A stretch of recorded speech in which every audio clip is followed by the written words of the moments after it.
Jérusalem, je suis ravie de retrouver notre correspondant des studios Qualita, Daniel Haïk. Daniel, bonjour et bonne année d'abord. Bonjour, et nous aussi, on est très ravis de vous retrouver, Ilana. Bonne année, bonne santé et beaucoup de bonnes choses pour ce retour. Et merci beaucoup, la santé, effectivement, c'est le plus important. Alors nous allons ouvrir ce journal, Daniel, par la situation en Iran, avec une protestation qui ne cesse de s'amplifier. Effectivement, les gardiens de la Révolution ont réalisé hier des manœuvres militaires. Ces manœuvres sont destinées à vérifier l'efficacité des missiles balistiques iraniens et des systèmes de défense aériens de l'Iran. On signale des tirs dans certaines villes comme Téhéran et Shiraz, mais l'on affirme côté iranien qu'il s'agit là de ces manœuvres. Hier, les forces de sécurité iraniennes ont pris d'assaut un hôpital dans la ville de Ilam. Leur objectif était de capturer des manifestants qui avaient été blessés auparavant. On souligne que sur les réseaux sociaux, on peut découvrir des images de manifestants qui se confrontent avec la police et les milices des gardiens de la Révolution. Et à la tête des forces de sécurité iraniennes, on admet que le régime est actuellement en mode de survie. Israël suit bien entendu de très près ces développements et Benyamin Netanyahou a organisé une cellule de crise pour débattre spécialement du dossier iranien. Et puis durant la nuit, le président Trump a réitéré ses menaces envers le régime des mollahs. Nous suivons de près le mouvement de protestation en Iran, a dit le président américain. Et s'il devait commencer à assassiner des manifestants, comme ils l'ont fait dans le passé, nous serions obligés de leur asséner des coups très durs, a dit Donald Trump aux journalistes dans son avion. Et puis on a appris que le guide spirituel iranien Ali Khamenei s'était déjà préparé, une porte de sortie dans l'hypothèse où les forces de sécurité iraniennes céderaient à la pression populaire. Il s'agirait d'un plan d'évasion semblable à celui du président déchu Bachar el-Assad, un plan qui inclurait l'exfiltrage du guide suprême et de 20 membres de sa famille et de son proche entourage vers Moscou. Le site américain d'information Axios lui révèle la tenue aujourd'hui à Paris de rencontres entre personnalités israéliennes et syriennes. Objectif affirmé de ces rencontres, poursuivre les pourparlers entre les deux pays sur la voie d'un accord de non-belligérance qui conduirait à un repli des forces israéliennes des zones conquises par Tsahal après la chute du régime de Bachar Assad. Ces pourparlers seront conduits par Tom Barak, l'émissaire du président américain dans le dossier syrien. C'est l'ambassadeur d'Israël aux États-Unis, Yehiel Leiter, qui représentera Israël, et c'est le chef de la diplomatie syrienne, Al-Shaibani, qui représentera son pays. L'administration Trump fait pression actuellement sur Israël et sur la Syrie afin que les deux pays parviennent rapidement à un accord. Côté israélien, on a fait savoir qu'il n'était toutefois pas question d'envisager un retrait israélien du sommet du Hermon syrien. En tout cas, après 2 années de guerre, Tsahal lance très prochainement son programme de restauration de l'armée. Principal objectif de ce programme, permettre aux unités combattantes de s'équiper de matériel nouveau et adapté aux enjeux sécuritaires et reprendre les entraînements normaux des brigades de Tsahal, des brigades combattantes de Tsahal qui ont été sérieusement perturbées par les besoins de la guerre et surtout dans la bande de Gaza, mais également dans le nord d'Israël. Au sein de Tsahal, on reconnaît que les combats prolongés ont causé des problèmes logistiques qu'il est indispensable de résoudre au plus vite. Et puis justement, à propos de la situation dans la bande de Gaza, les pourparlers sur la formation d'un gouvernement transitoire se poursuivent. Et dans ce contexte, on a appris hier qu'Israël aurait donné son feu vert à la formation d'un gouvernement de technocrates qui sera chargé d'administrer la bande de Gaza après que le Hamas ait déposé ses armes. Les pourparlers en vue de la formation de ce gouvernement se poursuivent au Caire et cela signifie que les Égyptiens reprennent une place prédominante dans l'avenir de la bande de Gaza. Il faut noter que la délégation palestinienne est conduite par Hussein Hacher, qui est considéré aujourd'hui comme le successeur officiel de Mahmoud Abbas à la tête de l'autorité palestinienne. Le gouvernement se prépare à un cas de figure où la Cour suprême lui imposera la formation d'une commission d'enquête d'État. Oui, il s'agirait bien sûr d'une commission qui serait chargée d'enquêter sur les massacres du 7 octobre. Hier, lors de la réunion hebdomadaire du Conseil des ministres, le secrétaire général du gouvernement, Yossi Fuchs, a déclaré que si un tel cas de figure devait se produire, alors le gouvernement votera contre la formation d'une telle commission d'enquête. Mais il a reconnu que si les juges de la Cour suprême devaient effectivement décider de nommer une commission d'enquête, il serait alors impossible de s'y soustraire.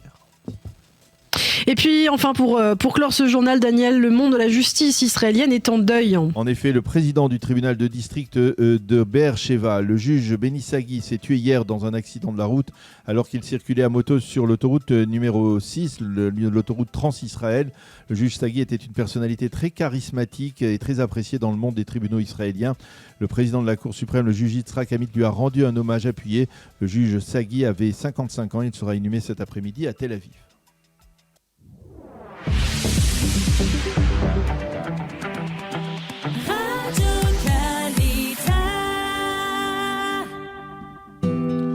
page météo pour compléter ce premier journal d'information. Sachez que le temps est de plus en plus doux en cette saison, en plein hiver, et il sera donc ensoleillé. Le soleil devrait briller sur l'ensemble du territoire israélien. Les températures sont en hausse. Il fera aujourd'hui 18 degrés à Jérusalem, 25 à Tel Aviv, mais également 25 à Eilat ce matin.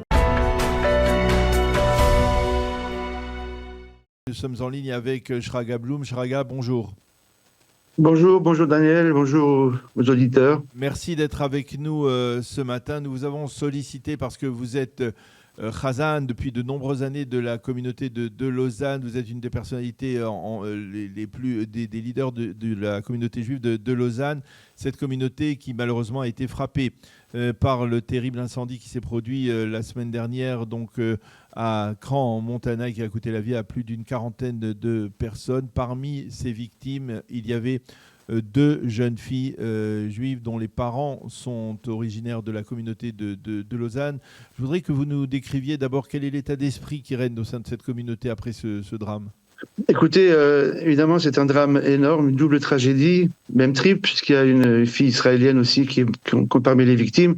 Il faut rappeler aussi un peu le contexte communautaire, c'est que notre communauté a été malheureusement frappée déjà il y a 15 mois par le décès brutal de la petite Sophia Simcha, la fille de l'animateur Simon Bismuth et de sa femme Eva, à l'âge de même pas 3 ans.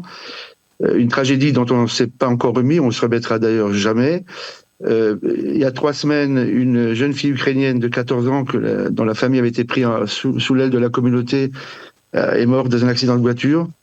Donc cette troisième tragédie vient vraiment frapper cette communauté qui est comme une grande famille finalement. Et nous sommes tous sous le choc, sans parler évidemment de la famille.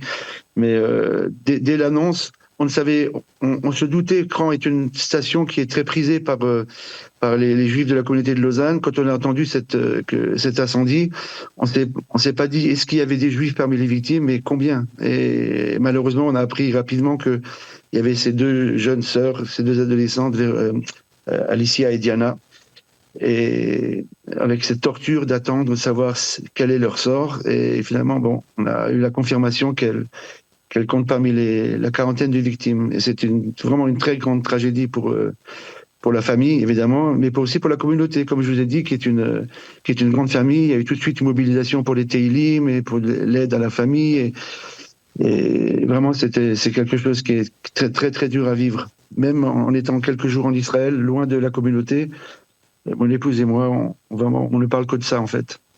Et je veux dire, on a vu que la communauté juive, on va dire suisse en général, s'était mobilisée, en particulier pour organiser des repas pour les familles qui étaient... Oui. Alors, il faut souligner l'action du Bet Rabat de Cran, dirigé par le Rav Levi Yitzhak Pesner, le neveu du Rav Pesner de Genève, qui a servi des centaines de repas aux familles, qu'elles soient juives ou pas d'ailleurs. Oui. Avec ce bémol que les médias suisses romans n'ont pas mentionné du tout ce fait. Il y a eu une grande mobilisation de l'aide à la famille, des Teilim. Enfin, vraiment, c'est une onde de choc. Vraiment, on ne sait pas vraiment. Comme l'expression que j'ai en tête en ce moment, c'est la même qu'on se pose après la guerre contre le Hamas. C'est Ayom She'achare. Comment cette famille va gérer le jour d'après. C'est un drame dont on ne sort pas en fait.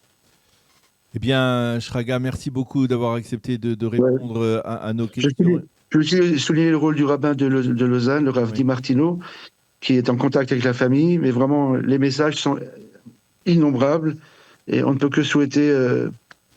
Qu'est-ce qu'on peut souhaiter, en fait? C'est très difficile. Les mots manquent, en fait. Les mots manquent parce que perdre 2 enfants comme ça, c'est une tragédie insurmontable. Eh bien, merci Shraga de nous avoir fait partager pendant quelques minutes donc ces sentiments au sein de la communauté juive de Lausanne. C'est une famille très connue dans la communauté et dans la cité, donc il faut le rappeler aussi. C'est ça, c'est une famille très connue de la communauté. Merci beaucoup. Et de la cité. Merci beaucoup. Bessorot Tovot.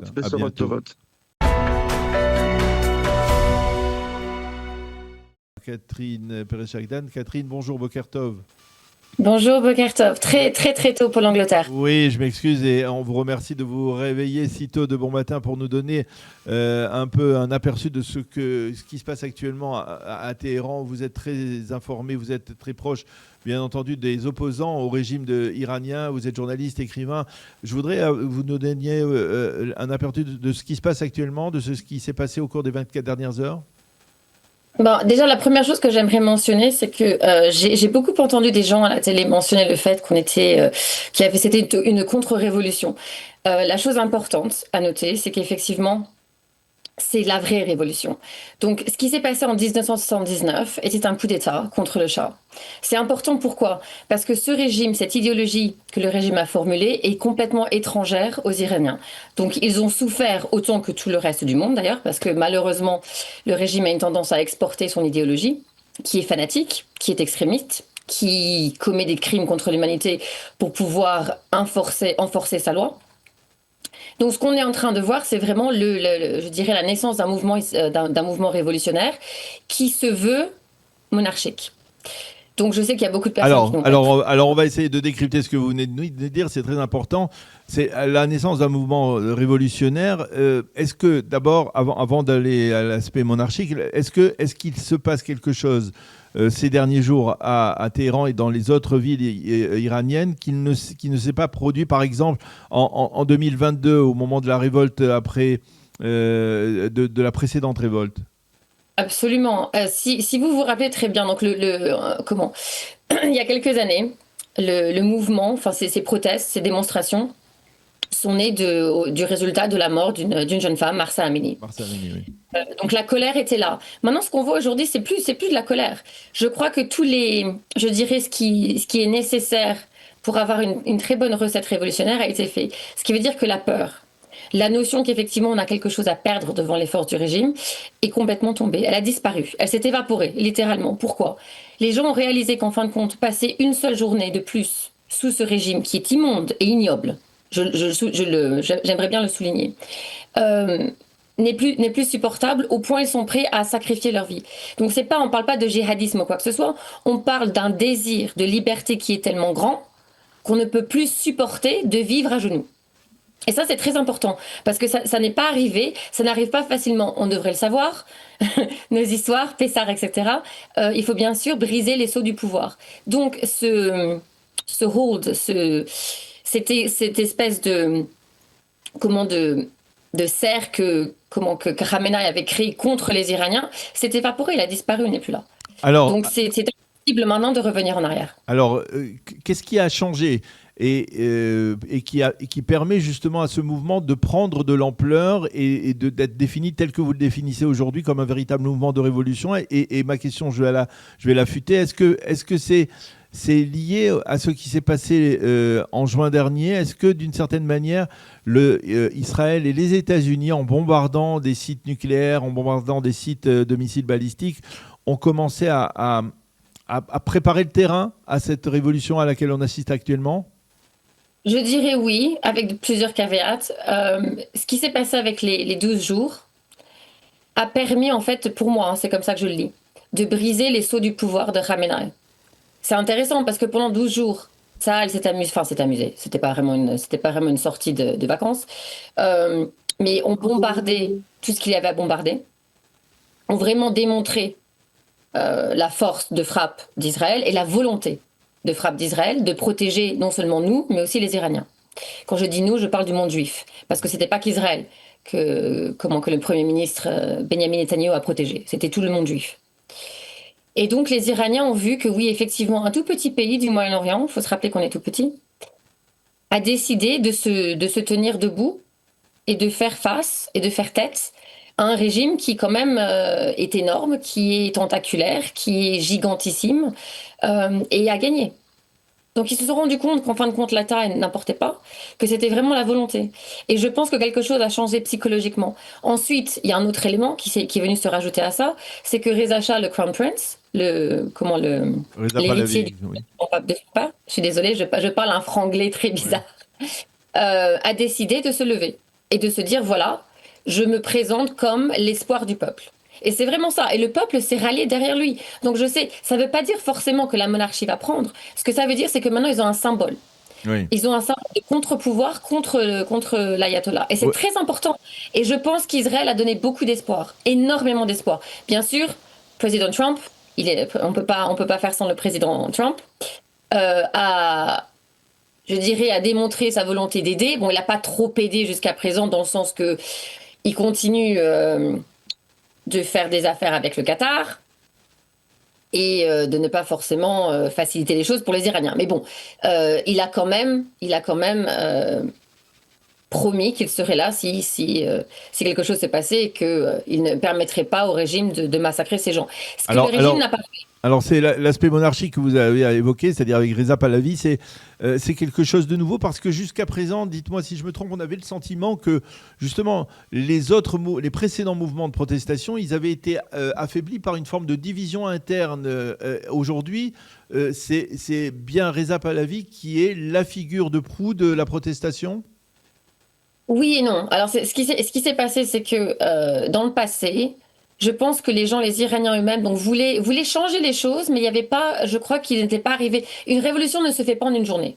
C'est quelque chose qu'il faut internaliser pour pouvoir ensuite le parler. Il faut parler liberté, c'est pas facile. Et à mon avis, ce qui s'est passé, c'est que les politiques se sont infiltrés, ont essayé de contrôler ce mouvement populaire. Et ça fait, je dirais, des décennies.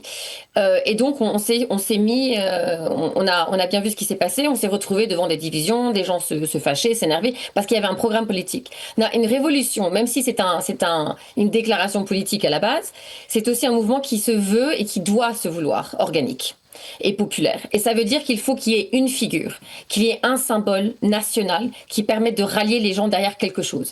Et le problème, c'est qu'un parti politique ne fait pas ça. Et donc le roi, lui, le prince, se positionne, comme son père l'a fait, comme un homme qui représente la légitimité nationale. Et c'est là le pouvoir. C'est pas forcément son programme politique, parce qu'à la rigueur, on le connaît pas. Oui.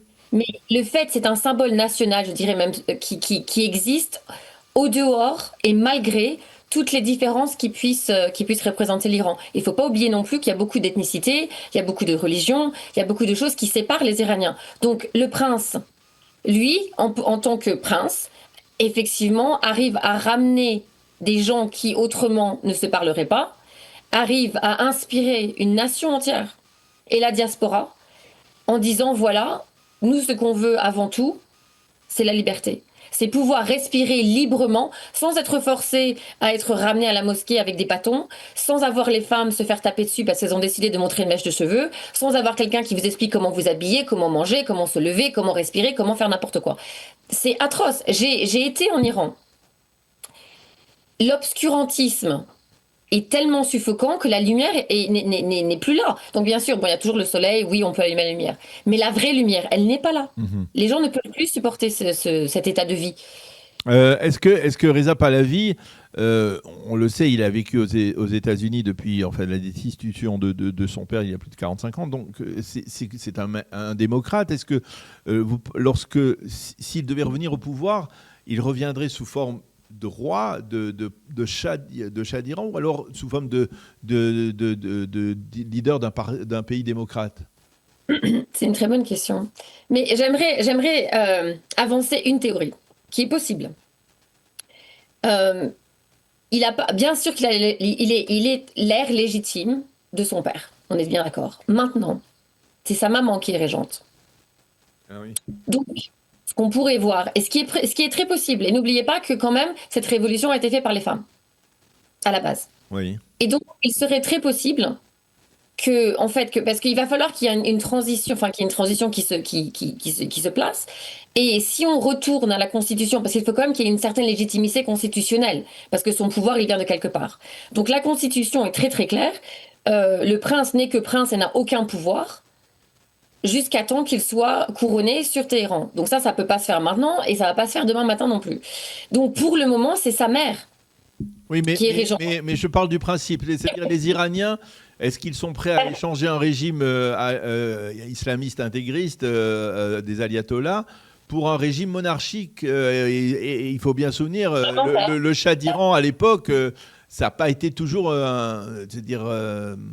pas toujours été facile aussi. Il y a eu de la répression à l'époque. Bien sûr, bon, les monarchies absolues ne sont pas toujours très sympathiques. Enfin, c'était pas une monarchie absolue, mais elle se voulait quand même un petit peu absolue. À mon avis, bon, il a été élevé, comme vous l'avez mentionné, sur les États-Unis. Donc, c'est quelqu'un qui comprend ce que c'est que la démocratie. Je vois pas un retour à l'absolutisme, quel qu'il soit. Je pense que les Iraniens ont dit non. Je pense qu'ils en ont un petit peu marre que quelqu'un leur dise exactement quoi faire et comment penser. Et à mon avis, ce qui va se passer, c'est quelque chose qui sera propre à eux. Donc, il faut pas, pour moi, l'important, c'est pas de trop réfléchir à ce qu'on va avoir après. Ce qu'il faut faire, c'est faire en sorte qu'il n'y ait pas de balkanisation. Ça, c'est très important. Et qu'on fasse en sorte qu'il n'y ait pas d'espèce de réforme ou de réinvention du régime sous une autre couverture, sous un autre petit label. Parce que là, ça serait vraiment une tragédie. Et je sais que le régime se veut, enfin, a plusieurs protocoles de survie. Et l'un des deux, un qui est beaucoup moins sympa pour nous, c'est l'exportation donc de l'idéologie en dehors des frontières de l'Iran, ce qui n'est pas très sympa parce que plusieurs pays ont été notés sur une liste et l'Angleterre en est une, donc j'espère que non. Mais aussi de se réinventer et de se prétendre démocrate. Donc on verra. Alors, est-ce que vous pensez que pour les Iraniens, parce qu'il a été évoqué le fait que le régime iranien, le dos au mur, pourrait tirer des missiles, une salve massive de missiles balistiques en direction du territoire israélien, frapper l'État d'Israël pour essayer de retrouver une forme de cohésion et de détourner l'attention de la protestation, ce qui obligerait Israël à riposter. Est-ce que vous pouvez envisager un tel cas de figure ou c'est peu probable ? C'est possible. Bon, la dernière fois que j'ai fait ce genre d'observation, j'avais dit que non, jamais, l'Iran ne frapperait l'Israël. 2 jours après, ils l'ont fait. Donc, mais on va réessayer encore une fois, on va voir si j'ai raison cette fois-ci. Sincèrement, après ce que Bibi a fait, après c'était parce que c'était quand même très beau à voir, de voir Israël se lever, et je veux dire se lever contre l'Iran. Ils se sont pris, et vous excusez mon terme, mais une tannée. Oui. Donc, à mon avis, ils n'ont pas envie d'y retourner. Sincèrement. En plus, Tsahal a effectivement mis en place d'autres systèmes de protection, de défense, de l'air. Je ne vois pas l'intérêt pour un régime qui a envoyé 600 missiles, etc., en direction d'Israël, qui n'a pas vraiment touché grand-chose. Je ne veux pas dire rien parce que ce n'est pas vrai. Je ne vois pas l'intérêt, maintenant qu'ils sont en train de mourir, d'essayer de faire quelque chose qui va encore plus les humilier. Parce qu'ils se sont fait humilier. Le fait qu'ils aient crié sur tous les toits que oui, on a gagné, je ne sais pas ce qu'ils ont gagné, parce qu'ils n'ont pu rien faire pendant 2 jours. 12 jours, ils se sont pris un café, ils se sont assis en regardant le ciel en disant « bon, ben, on attend ». Je ne vois pas l'intérêt de recommencer. Par contre, moi, ce qui m'inquiète, c'est qu'effectivement, s'ils ont... parce qu'il y a un protocole kamikaze qui voudrait peut-être se prétendre nucléaire, ce qui n'est pas très sympa, et dans ces cas-là, c'est la région qui prend. Parce que ce que les gens oublient, et ce que j'aimerais rappeler au monde arabe, c'est que l'Israël ne vit pas toute seule. On est entouré on a des voisins, et si quelque chose se passe au niveau nucléaire, les voisins aussi vont en souffrir. Donc il faudrait un petit peu se calmer. Tout petit peu. Et j'aimerais que les gens aussi réalisent le fait que, effectivement, bon, ils râlent beaucoup, ils nous aiment pas, on a compris. Le monde serait beaucoup mieux avec nous dedans, parce qu'au niveau tech, au niveau AI, au niveau plein de choses, Israël a énormément à offrir au monde. Les Iraniens, je crois, ont des problèmes d'eau. Oui. Donc pour moi, la vraie logique, la vraie intelligence politique serait de dire, voilà, on vous aime pas, mais on va bosser avec vous, parce qu'il y a une volonté, il y a un désir d'avancer ensemble. Mais on est d'accord sur le fait que le peuple iranien a une affection pour le peuple israélien.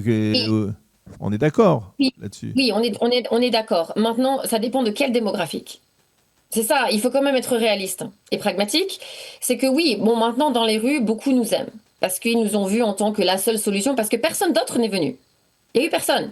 Ah, mais il y a la France, l'Angleterre, oui. Beaucoup de personnes ont offert leur support, parce qu'ils le savent très bien, ils supportent beaucoup de très loin.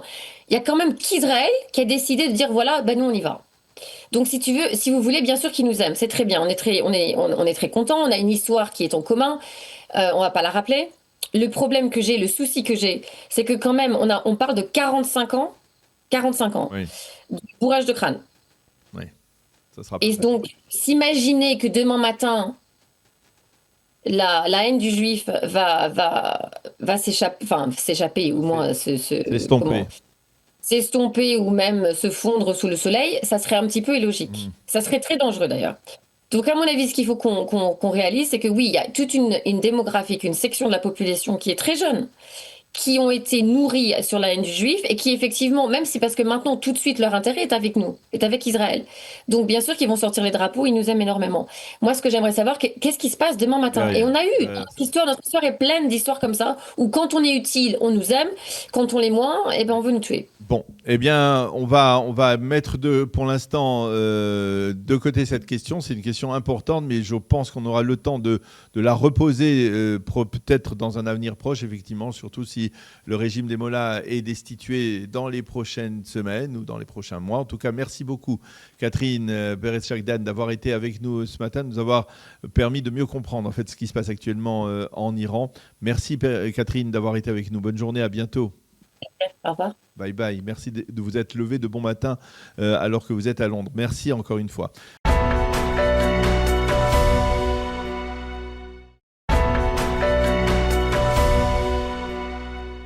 Et nous commencerons cette revue de la presse ce matin par le dossier iranien. Un dossier iranien qui prend chaque jour de plus en plus d'ampleur. Le Yediot Aharonot lui consacre ce matin sa manchette et 2/3 de sa première page.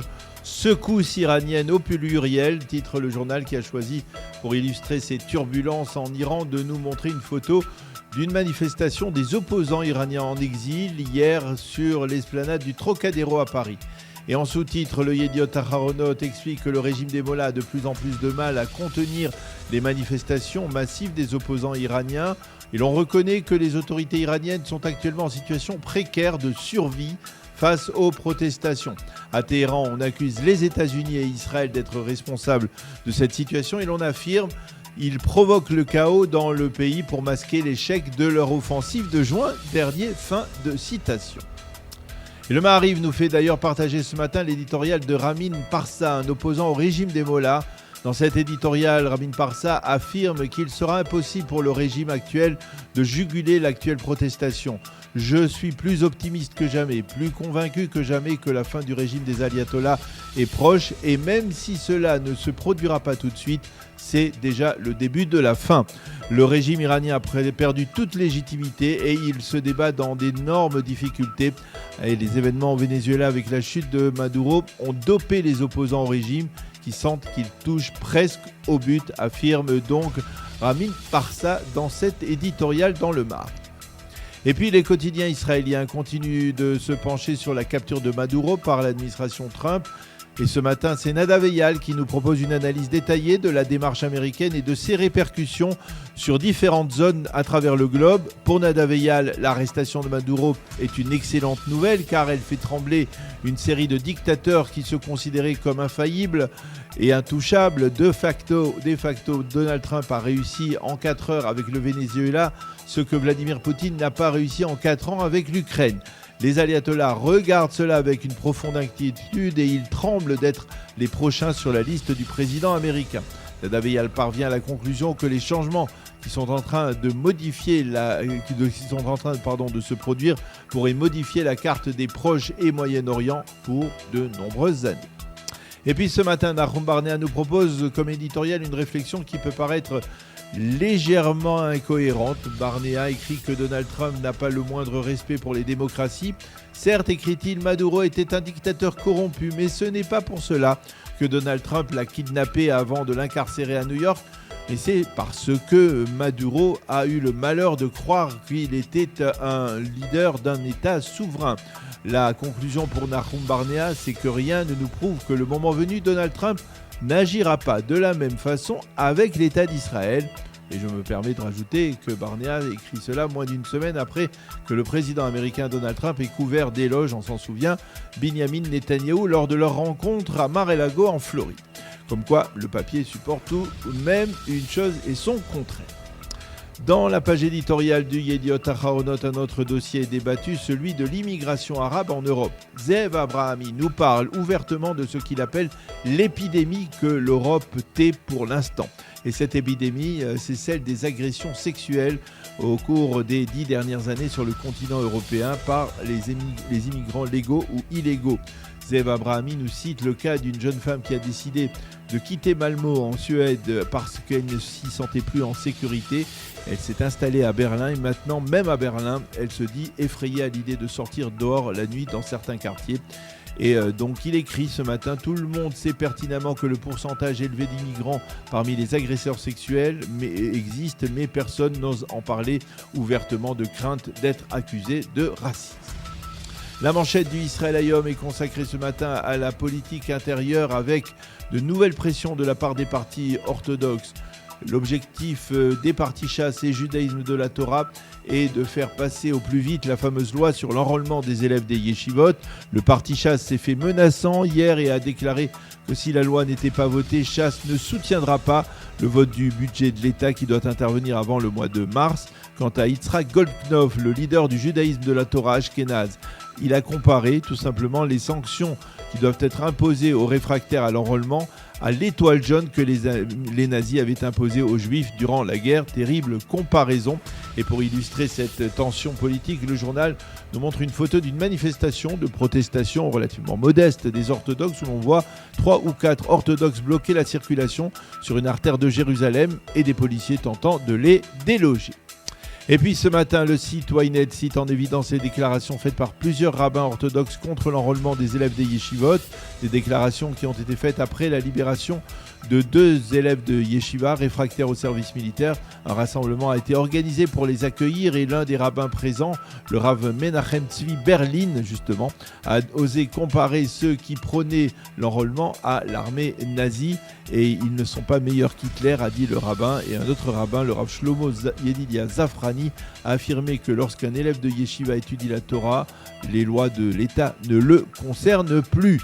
Mais ce matin, dans le Yediot Aharonot, on peut également lire les intentions du Rav David Leibel, anciennement de Strasbourg, qui est aujourd'hui un des rares rabbins orthodoxes à soutenir l'enrôlement des élèves des yeshivot. Le Rav Leibel prépare actuellement une version nouvelle de la loi sur l'enrôlement, sensiblement différente de celle préparée par le député Likoud, Boaz Bismuth. Et puis pour terminer ce matin, tous les quotidiens et les sites d'information rendent un hommage appuyé à un juriste éminent. Il s'agit du juge Benny Sagi, président du tribunal de district de Beersheva, qui s'est tué hier à moto sur l'autoroute 6, l'autoroute du Trans-Israël. Il n'avait que 55 ans. Le Israël Hayom parle d'un juge brillant et particulièrement apprécié. Le Yediot Aharonot titre le président du tribunal à moto et précise qu'il a été le plus jeune des présidents de district de l'État d'Israël. Et le ministre de la Justice, Yariv Levin, a affirmé que sous la direction de Benny Sagi, le tribunal de district de Beersheva inspirait parfaitement la confiance. Puis enfin, pour terminer véritablement cette revue de la presse et des médias, le Yediot Aharonot, le Israël Hayom nous invite à monter sur les hauteurs du Hermon, un mont Hermon enneigé et depuis hier ouvert aux visiteurs israéliens pour la première fois depuis 3 ans en raison de la guerre. Les Israéliens peuvent donc visiter le site, mais pas encore y skier car la couche de poudreuse est encore insuffisante. Le directeur de la station de ski ne cache pas sa satisfaction et émet un souhait: je me contenterai cette saison de 2 mois de ski, affirme-t-il. C'est la fin de cette revue de la presse. Nous avons le plaisir d'être en ligne avec Meir Benayoun. Meir, bonjour, Boker Tov. Boker Tov, Daniel, Boker Tov aux auditeurs. Merci d'être avec nous. Je rappelle que vous êtes le porte-parole francophone du mouvement Force Juive, le mouvement d'Itamar, le parti d'Itamar Ben-Gvir, et nous vous avons sollicité parce que, on va dire, le torchon brûle entre la conseillère juridique du gouvernement et le ministre de la Sécurité nationale, leader de votre parti, Force Juive, Itamar Ben-Gvir, tout simplement, Madame Galit Barab-Miara demande à Binyamin Netanyahou de limoger Itamar Ben-Gvir parce qu'elle estime que le ministre utilise ses prérogatives ou outrepasse ses prérogatives en s'immisçant dans l'action de la police israélienne, ce qui, selon elle, est une entorse à la loi. Alors, je voudrais avoir votre réaction à cette initiative de la part de la conseillère juridique du gouvernement. Écoutez, on n'est déjà plus dans le domaine de l'absurde, on est dans le domaine du chaos total. C'est comme si une force inconnue voulait nous convaincre que le système judiciaire israélien a atteint le point de non-retour, que c'est un système qui est complètement incohérent, qui sème le chaos. L'attitude de la conseillère juridique d'abord, ce n'est pas seulement son attitude à elle, c'est l'attitude d'une façon générale de tout le système judiciaire, qui consiste à s'approprier toutes les prérogatives de l'exécutif, les prérogatives du législatif, et même d'inventer des lois ou même d'ignorer les lois telles qu'elles existent. Il n'y a aucun article de loi, aucune disposition dans le droit israélien qui permet à un conseiller juridique de demander au gouvernement de faire démissionner un ministre. Quelle que soit la politique de ce ministre, le conseiller juridique peut, dans tous les cas, inculper un ministre, et dans tel cas, ce ministre est tenu de démissionner. Mais ce n'est même pas le cas, c'est-à-dire qu'ils n'ont même pas de chef d'inculpation, ils n'ont même pas un cas où on peut demander au parquet d'ouvrir un examen contre le ministre Ben-Gvir. Le ministre Ben-Gvir, maintenant, décide pour le ministère de la Sécurité interne. Est-ce que vous savez qu'en France, c'est le ministre de l'Intérieur qui désigne le préfet de Paris, les différents préfets dans toute la France, qui désigne la politique de la police parisienne. Ça va jusqu'à même que quand il y a des grandes manifestations à Paris, comme lors des Gilets jaunes, le ministre de l'Intérieur, à l'époque je crois qu'il s'appelait Castaner, si mon souvenir est bon, même décidé jusqu'à un niveau de résolution assez détaillé comment la police allait être déployée dans Paris. Même ça, le ministre Ben-Gvir ne peut pas le faire en Israël. Le ministre Ben-Gvir agit comme tout ministre de la police dans tout pays au monde, pour promouvoir les officiers de police qui lui semblent les mieux, les plus talentueux, les mieux indiqués pour appliquer le droit et l'ordre en Israël. Et il le fait même bien. Il le fait tellement si bien qu'aujourd'hui, le parti Otzma Yehudit, dans tous les sondages, fait au moins 8 sièges, parfois même 10 sièges. Je tiens à préciser que lors des élections de 2013, 2015, 2019, 2020, le parti Otzma Yehudit, à l'époque j'étais même dans la liste, je figurais dans la liste des candidats, ne passait même pas le seuil d'éligibilité. Alors d'ailleurs, c'est une bonne question. Avant de vous la poser, je voudrais souligner un point, c'est que Benjamin Netanyahou a réagi à la décision, à l'intention de la conseillère juridique du gouvernement, et il a affirmé hier en Conseil des ministres qu'il n'était pas question pour lui de limoger Itamar Ben-Gvir, et donc de ce point de vue-là, on a du mal à voir une suite à cette affaire, à moins qu'il y ait des recours devant la Cour suprême. Ça, c'est bien entendu toujours possible. Mais justement, je voulais revenir avec vous sur comment vous expliquez justement que Itamar Ben-Gvir aujourd'hui est crédité de tant de mandats dans la carte politique israélienne, 8 mandats, alors qu'effectivement, justement, il y a encore une dizaine d'années, il ne passait pas le seuil d'éligibilité. Qu'est-ce qui a changé, on va dire, dans l'opinion publique israélienne qui, d'une certaine manière, a porté Itamar Ben-Gvir et a fait de lui un facteur incontournable dans la vie politique israélienne? Tout simplement, outre ses talents personnels comment dirais-je, de parler directement au public, parfois on appelle cela populisme, enfin populiste, ça vient du mot peuple en français. Populiste, c'est-à-dire savoir parler au peuple. Et la démocratie, c'est comment c'est la décision du peuple. Savoir parler au peuple, savoir lui présenter les choses, et le peuple constate que Ben-Gvir, tout simplement, applique ce qu'il a promis. C'est-à-dire quand Ben-Gvir a parlé d'une politique beaucoup plus sévère dans le système pénitentiaire israélien, il a appliqué cela. Et aujourd'hui, on constate qu'il y a beaucoup moins de motivation chez les terroristes à lancer des opérations de terrorisme qu'auparavant, parce qu'ils savent que dans les prisons israéliennes aujourd'hui, c'est fini la colonie de vacances, les chocolats, de se prélasser pendant 7 heures sous l'eau chaude dans la douche, etc. Évidemment, il a été critiqué pour cela. On a une gauche qui a essayé pendant des décennies de caricaturer notre parti, nos positions. Moi-même, j'en ai payé les frais au niveau des francophones. mais qu'on constate que cette politique est cohérente, qu'elle est conforme à ce que doit faire un État qui se trouve en guerre avec le terrorisme, évidemment que sa popularité ne fait qu'augmenter, et pas seulement, et qu'elle même dépasse les rangs même des gens qui votent pour Otzma Yehudit. Vous avez aujourd'hui énormément de personnes qui ne votent pas forcément pour Otzma Yehudit, pour des raisons X ou Y, qui votent pour les partis Haredim, qui votent pour le Likoud, qui sont satisfaits et qui même félicitent le ministre Ben-Gvir. Et vous n'avez pas seulement un ministre de Ben-Gvir dans Otzma Yehudit. Je tiens à le préciser, vous avez une équipe de députés qui sont consciencieux, qui sont extrêmement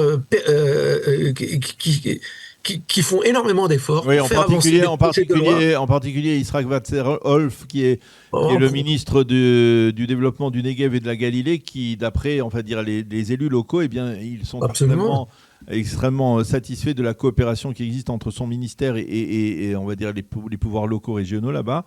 Donc, effectivement, il peut y avoir des satisfactions. Maintenant, il y a aussi des critiques à émettre, puisque, par exemple, cette année qui s'est terminée, l'année 2025, a été marquée par le nombre grandissant, exponentiel de meurtres au sein du secteur arabe israélien. La pègre arabe israélienne est devenue véritablement un facteur extrêmement embarrassant, à tel point qu'on parle du Shin Bet pour tenter d'enrayer ce phénomène.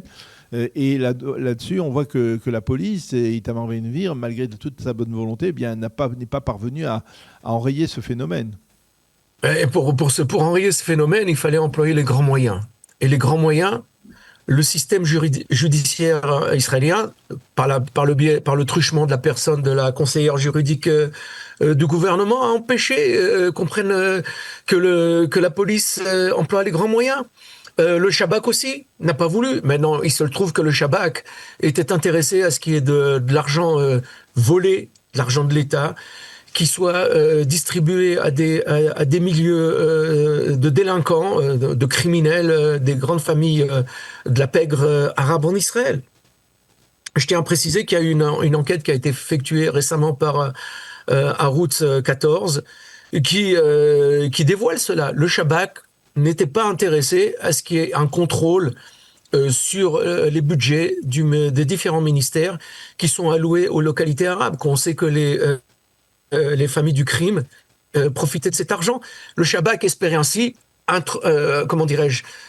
s'introduire dans les milieux terroristes et ainsi empêcher que le terrorisme, que les milieux criminels se tournent vers le terrorisme.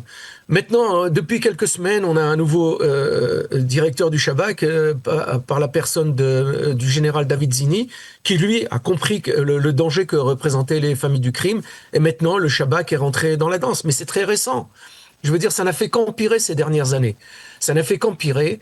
Vous avez actuellement, on estime à 400 000 le nombre d'armes illégales qui se trouvent dans le secteur arabe. À titre de comparaison, jusqu'à 2023, il y avait 215 000 permis de port d'armes légaux en Israël, grosso modo dans le secteur juif.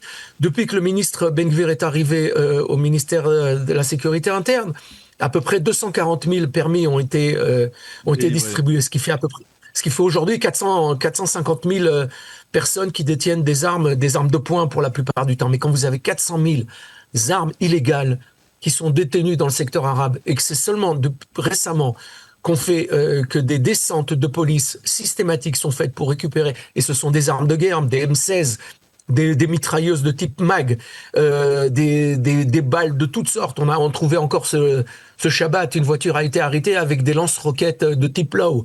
Des arsenaux incroyables, c'est ce qui met en danger la population israélienne. Oui, mais alors effectivement, il y a effectivement une tentative de lutter. Et puis on a vu par exemple ces derniers jours avec le bouclage de la localité de Tarabine, une localité d'où sont partis apparemment des Bédouins et des Bédouins du Negev pour, on va dire, détruire ou incendier des véhicules israéliens, des véhicules de personnes dans des localités juives israéliennes.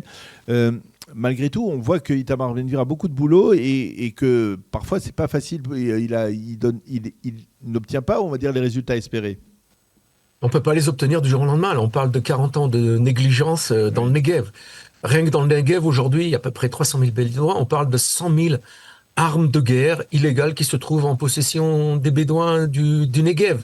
Le Negev est devenu impraticable. Les villes comme Beersheva, Ofakim et Dimona les commerces sont systématiquement rackettés par des familles bédouines. Je veux dire, les grandes administrations comme la Société d'électricité d'Israël, Mekorot, c'est-à-dire la grande compagnie des eaux, les travaux publics payent ce qu'on appelle des net protection. Je crois que c'est du racket. Ils sont rackettés pour pouvoir faire des travaux d'infrastructure en Israël. C'est inouï. Jusqu'à présent, c'était accepté.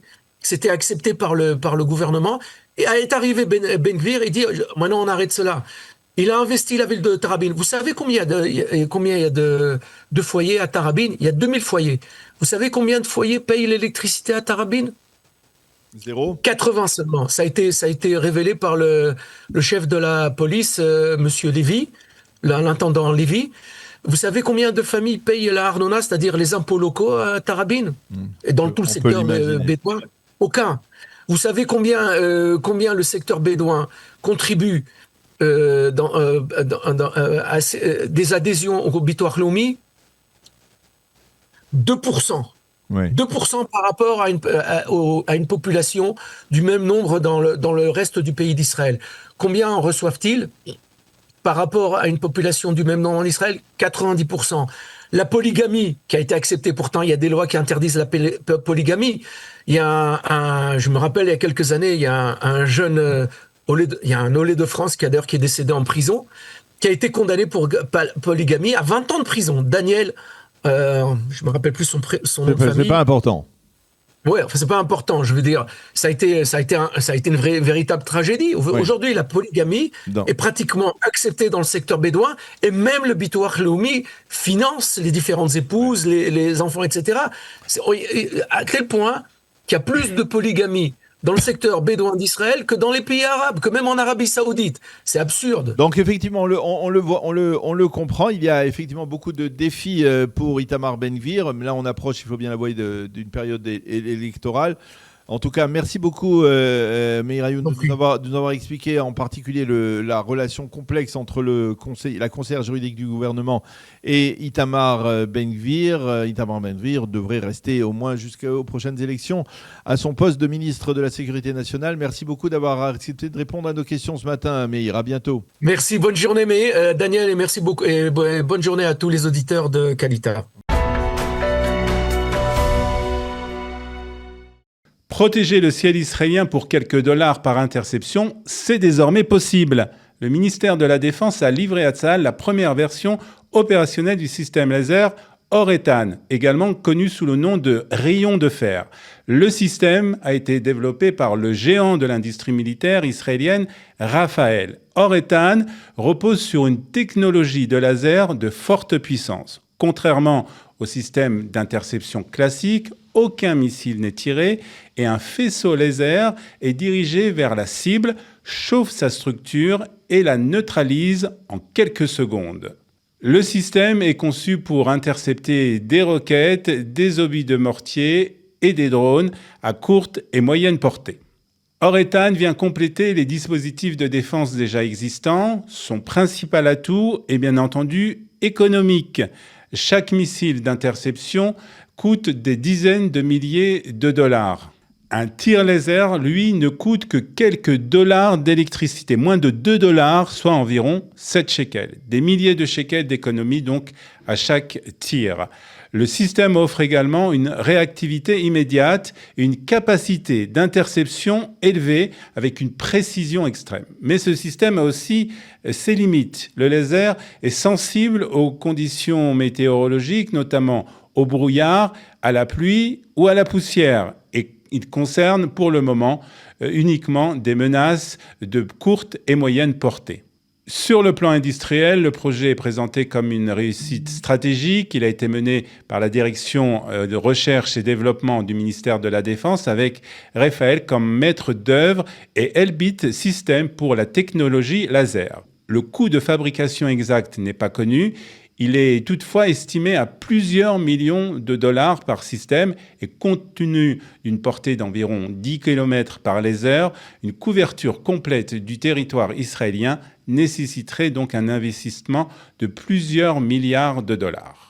Avec Or-Etan, Israël devient donc le premier pays au monde à déployer un système laser de défense aérienne opérationnel, une véritable révolution dans le domaine de la défense. Plusieurs pays auraient déjà d'ailleurs pris contact avec les industries Rafael en vue de futures commandes. Son nom n'a pas été choisi au hasard, il signifie bien sûr « lumière forte » en hébreu, mais il rend surtout hommage au capitaine Ethan Oster, tombé au combat, et c'est le fils de l'un des développeurs du système. Sur le plan stratégique, le message est clair, la défense israélienne entre dans une nouvelle ère. Une fois encore, Israël se place à l'avant-garde avec une priorité absolue, la défense de ses citoyens.